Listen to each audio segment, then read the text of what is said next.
Read One's channel.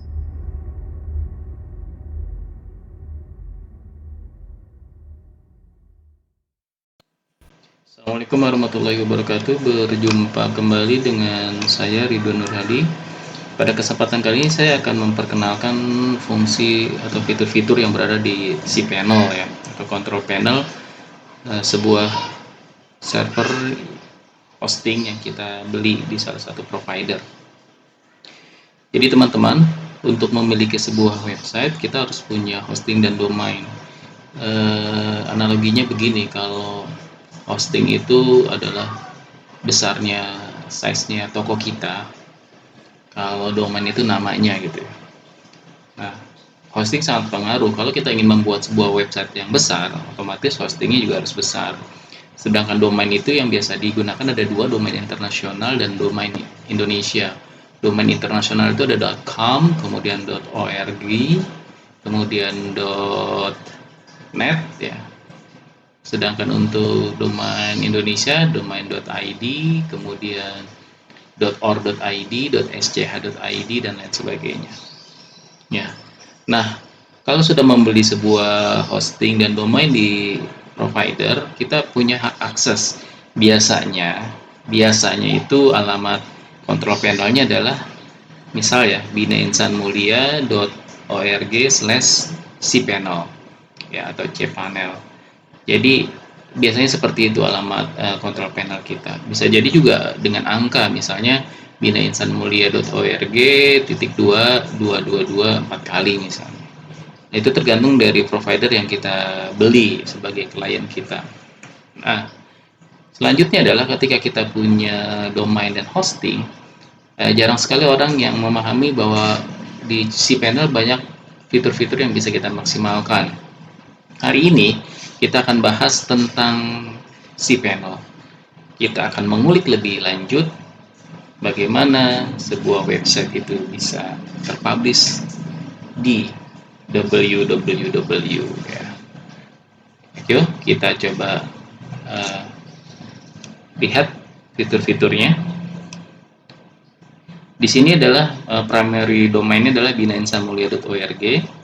Ada di sebelah kanannya, di general information ada share IP address-nya, kemudian ada list login-nya dan lain sebagainya. Tapi ini kita akan bahas di kirinya, bukan di general information-nya.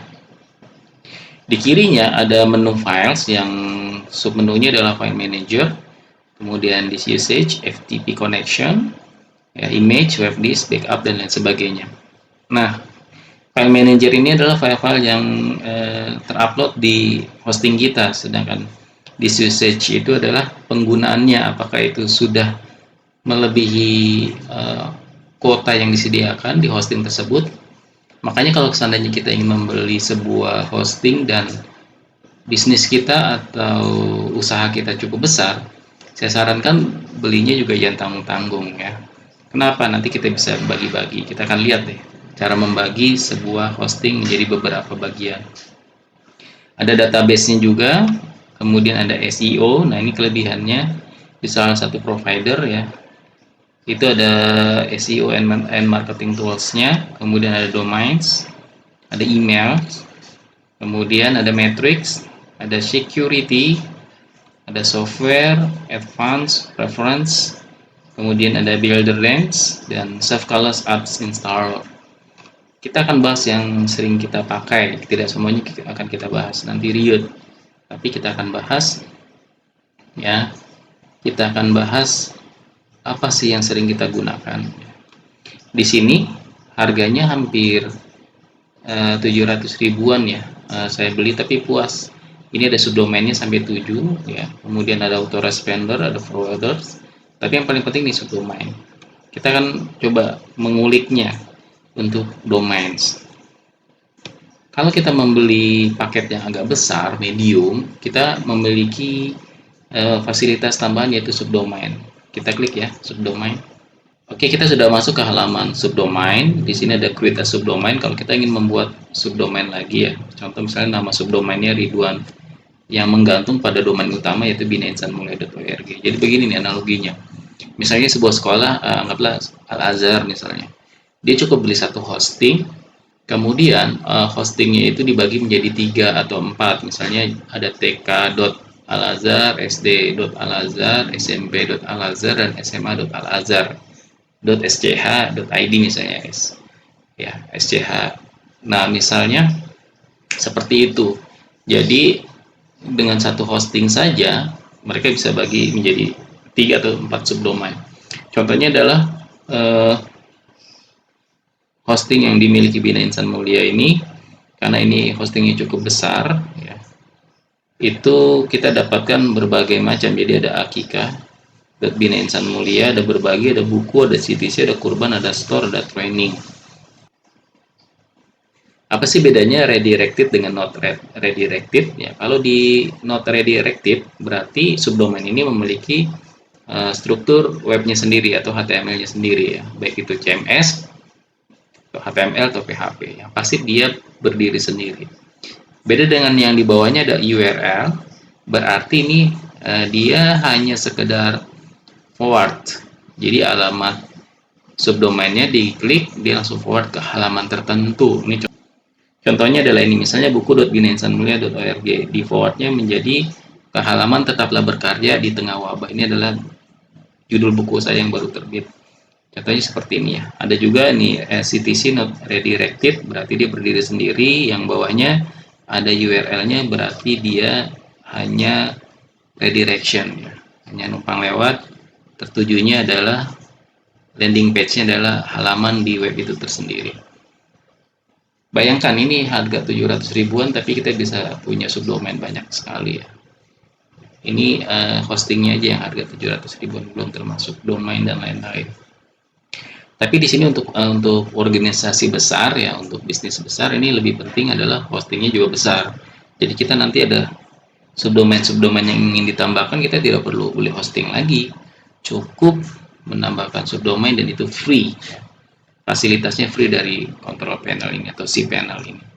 Ini ya untuk subdomain seperti ini. Tinggal klik di atasnya subdomain tambahnya apa, domain utamanya ini ya Bina Insan Mulia. Kemudian ini ada ridwan.binainsanmulia.org. Nah, ini contoh. Oke. Kembali lagi ke cPanel. Bagaimana setelah kita punya subdomain kita isi? Ya. Kita isi dong. Masa ya website kita dilihat nggak ada apa-apanya alias kosong. Nah, untuk mengisi bisa menggunakan FTP di atas ya. Ini ada FTP accounts, file transfer protocol, kita udah punya HTML-nya atau kita sudah punya desainnya, kita tinggal upload di sini. Tapi ada lagi yang lebih gampang, yaitu menggunakan aplikasi bawaan ya. Namanya adalah Softaculous Apps Installer ini. Kalau Anda punya hosting di provider yang lumayan lengkap, ini pasti ada nih Softaculous-nya. Tapi kalau beli hostingnya setengah-setengah dengan harga murahan, sepertinya sih pengalaman ini tidak ada. Apa sih pentingnya dari Softaculous ini? Kita klik ya. Kita sudah masuk di halaman utama dari installernya. Nah, di sini banyak pilihan. Inilah pentingnya kalau menggunakan hosting dengan biaya lumayan ya, karena pelayanannya juga lumayan. Ada blogs, ada microblogs, ada CMS, ya, content management system, ada forum, ada wiki, ada social networking dan lain sebagainya. Ya. Nah, contoh begini, ini sudah disiapkan. Misalnya yang sering dipakai adalah WordPress. Ini hosting kita, mau kita isi apa? Mau kita isi WordPress, mau kita isi Pretasop atau Joomla. WordPress ini ada blogging ya, atau untuk para blogger ini kita bisa menggunakan WordPress. Pretasop itu untuk jualan ya.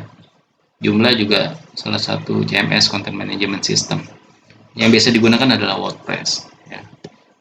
Di sini kita tinggal klik saja apa yang mau kita install.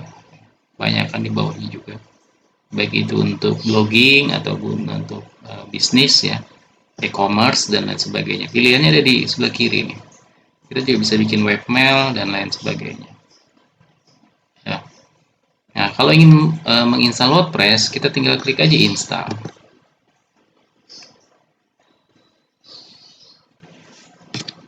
Ketika sudah masuk ke halaman WordPress, ada pilihan ya. Ini versi yang mau kita install, kemudian di domain mana atau di subdomain mana kita akan menginstal. Ini kan ada Bina Insan Mulia, ada buku, ada kurban, ada Kika, ya, ada store dan lain sebagainya. Ini yang akan kita coba untuk menginstal WordPress-nya. Ini hanya contoh. Misalnya barusan kita bikin subdomain namanya buku, nah, maka ini menjadi buku. Tapi kalau seandainya kita ingin menginstalnya di domain utama, ya berarti di sini di binainsanmulia.org. Kemudian jika ingin di folder utama, ini indirectory-nya jadi hapus. Jadi dia langsung ke halaman utama dan folder utama. Ini nama blognya, misalnya ini Bina Insan Mulia. Kemudian ini tagline-nya ya atau description-nya silakan diisi. Ini adminnya untuk nanti masuk mengedit, merubah layout, dan ini passwordnya. Tinggal disesuaikan dengan keinginan. Ya. Dan kita bisa langsung memilih tema yang kita inginkan. Nah, udah disiapkan temanya itu bagus-bagus. Apakah selain WordPress ada? Ada ya. Kalau Anda ingin membuat sebuah situs e-learning buat sekolah, nah di sini carinya adalah di menu-menu education ya. Di menu-menu education itu nanti Anda akan bertemu dengan Moodle. Moodle ini salah satu course management system. Jadi sangat praktis lah Moodle itu. Jadi cocok buat dijadikan situs e-learning. Ini tinggal kita klik saja, install. Nah, di installnya itu di domain atau di subdomain. Misalnya binainsanmulia.org domainnya. Nah, sedangkan ini menjadi subdomainnya Moodle itu training misalnya di sini. Training binainsanmulia.org. Ini kita hapus. Selebihnya sama dengan tadi kita instalasi WordPress ya. Misalnya learning Bina Insan Mulia. Nah, kemudian admin dan password, setelah itu install. Ya, gampang sekali untuk membuat sebuah situs e-learning. Ketika sudah diinstal, baru selebihnya mempelajari bagaimana cara menggunakan.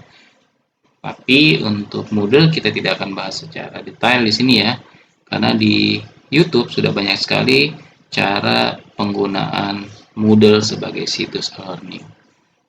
Nah, untuk video kali ini hanya membahas bagaimana hosting yang kita beli yang tadinya kosong sudah siap terinstall content management system, baik itu CMS maupun LMS. Itu saja dari saya, Ridwan Nur Hadi. Untuk info training, kami mengadakan training gratis. Silakan klik alamat situs kami training.binainsanmulia.org. Sampai jumpa, terima kasih atas perhatiannya. Assalamualaikum warahmatullahi wabarakatuh.